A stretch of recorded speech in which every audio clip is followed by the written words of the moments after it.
네, 이제 글로벌 이슈 점검해봐야겠죠. 크래프트 테크놀로지스의 오기석 법인장 오늘도 연결되어 있습니다. 법인장님 안녕하세요.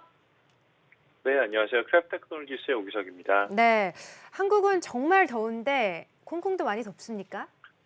네, 홍콩도 지금 한 일주일 비가 오다가 이제 완전히 찜통더위로 들어가서 오늘 정말 더워서 밖에 나가기 좀 무서울 정도입니다. 그렇군요. 홍콩도 덥고 우리나라도 덥고 이래저래 좀 여러 가지 이슈가 많은 하루인 것 같습니다. 자, 최근에 이런 날씨 이슈와 함께 델타 변이 바이러스 이슈가 또 시장을 지배하고 있거든요. 우리나라도 거리두기도 4단계가 여전히 좀 연장되는 분위기고 전 세계적으로 델타 변이 이슈가 다시 한번 시장을 좀 짓누르고 있는 분위기인데요. 최근 이 델타 변이 이슈로 인한 시장의 심리 지수 어떻게 나타나고 있습니까? 네, 네. 보통 시장에 이제 불안감을 측정하는 지수로 많이 사용되는 게 공포 지수라고 불리는 빅스를 많이 사용하긴 하는데 현재 빅스 같은 경우 수준이 약 17에서 18 정도여서 상당히 양호한 수준에서 좀 움직이고 있다. 그래서 이 빅스만 보면 투자자들이 시장에 가지는 센티먼트를 반영하지 못하는 것 같고 이거와 더불어서 사용되는 인디케이터가 있는데 지금 화면에 보이는 Fear and Greed 인덱스, 공포와 탐욕 지수라는 게 있어서 이거 같은 경우는 최근 들어서 그 연중 최저치 수준이었던 17 정도까지 하락을 했었었고요. 이는 이제 작년 코로나19로 인해서 시장이 급락했던 구간 레벨까지 떨어졌기 때문에 오히려 현재 투자자들의 심리를 그런 공포 심리를 이런 Fear and Greed 지수가 좀 더 잘 반영하는 게 아닌가라는 생각이 좀 듭니다. 네, 공포 탐욕 지수가 현재 연중 최저치 흐름을 좀 이어가고 있다라고 말씀하셨고 이런 가운데 최근 기업들의 실적은 잘 발표가 되고 있죠. 어닝 서프라이즈를 기록하는 기업도 상당히 많고 호실적을 발표하고 있는데 대부분의 투자자분들이 왠지 좀 찜찜하다 이런 얘기들을 많이 하시는 것 같아요. 그래서 그런지 최근에 이 비관론자들의 발언들이 시장에서 많이 화제가 되고 있거든요. 월가의 대표적인 비관론자죠. 제레미 그랜섬이 최근 로이터와 인터뷰를 했는데 기사 제목이 우리는 지금 거품 속에 살고 있습니다라고 하더라고요. 정말 비관론자들의 말대로 시장이 약간 좀 우려감을 더해가고 있는 듯한데 이 기사 좀 어떻게 보셨습니까?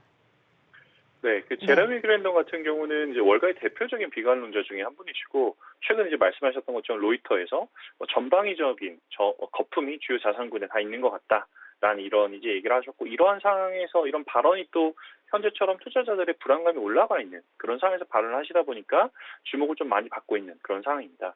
이분 같은 경우는 예전에 일본 부동산 버블, IT 닷컴 버블, 또 리만 브라더스까지도 어느 정도 예측을 하셨다 보니까 투자자들의 아무래도 이제 귀가 쫑긋할 수밖에 없는 그런 이제 분이라고 생각이 들고요. 사실 이런 비관론자분들의 발언은 시장이 상승 추세일 때는 잘 언급이 되지 않다가 시장이 약간 변동성이 확대될 때 더 많이 부각이 되는 경우가 있는 것 같은데 그 제레미 그랜덤의 말처럼 정말 우리가 거품 속에 살고 있는지 그러면 정말 현금으로 다시 주식을 좀 전환을 해야 되는 건지 궁금하거든요. 법인장님의 의견은 어떠세요? 네, 저는 네. 이제 몇 가지를 말씀드릴 수 있을 것 같은데 최근 들어서 이제 그 인터뷰했던 내용 중에 뭐 금리, 주식, 주택 상품 등 여러 가지 분야에서 다양한 거품이 나온 건 이번이 처음이다라는 말씀을 하셨어요. 그래서 이제 뭐 내려가는 길이 고통스러울 것이다라는 이런 무서운 말씀을 해주셨는데 그 세부적인 내용을 보면 예시로 꼽은 게 비트코인, 밈스탁, 그리고 미국 주식에서 최상위 10개 기업들의 뭐 주가 매출 비율, 뭐 예를 들어서 이거는 현재 시가총액하고 기업들의 매출이 차지하는 비율 를 얘기하는데 이러한 주가 매출 비율이 닷컴 버블 시기보다 높다라는 걸 주 근거로 들고 계시거든요. 근데 하나씩 보면 비트코인 같은 경우도 뭐 사실 6만 불 상회하던 게 지금 3만 불까지 이미 내려왔고 밈스탁 같은 경우도 가격 논란이 있었긴 하지만 7월 들어서 좀 조정을 받고 있는데 미국 주가에 대해서 폭락이 발생한다라고 예시를 들었던 그 주가 매출 비율, 상위 기업들의 주가 매출 비율 같은 경우는 이 닷컴 버블보다 상회한다는 게 문제가 된다라고 하는 말씀은 좀 사실 좀 생각해 볼 필요가 있다라고 그러니까 그 조금 다시 한번 재해석할 필요가 있다라는 생각이 좀 듭니다. 네. 자, 그러면 닷컴 그 버블 시기를 이 상회하는 주가 매출 비율 PSR이 높은 게 그렇게 크게 문제가 되지 않는다라는 말씀이신지 좀 더 구체적으로 말씀을 해주신다면 어떻게 해석이 되면 네. 좋을까요?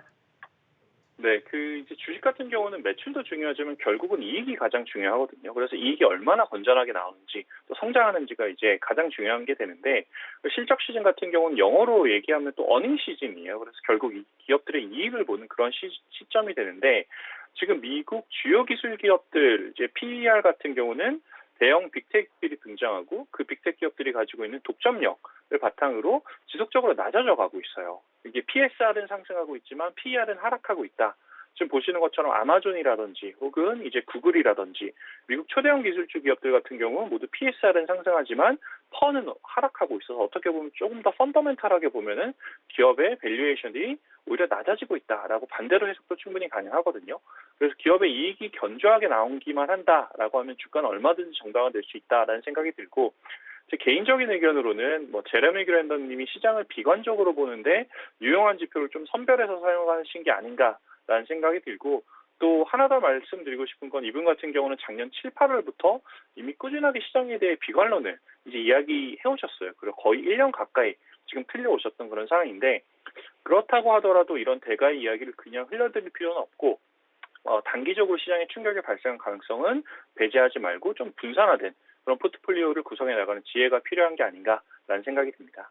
네, 자, 제레미 그랜덤 기사를 보고 약간 마음이 좀 출렁였는데 1년 가까이 좀 비관론이 틀리셨다고 하니까 약간은 안심이 되기도 하고요. 그럼에도 불구하고 포트폴리오를 좀 재정비하는 지혜는 가져가는 게 좋겠다라고 언급을 해주셨습니다. 자, 지금까지 크래프트 테크놀로지스의 오기석 법인장님과 함께했습니다. 말씀 고맙습니다. 네, 감사합니다.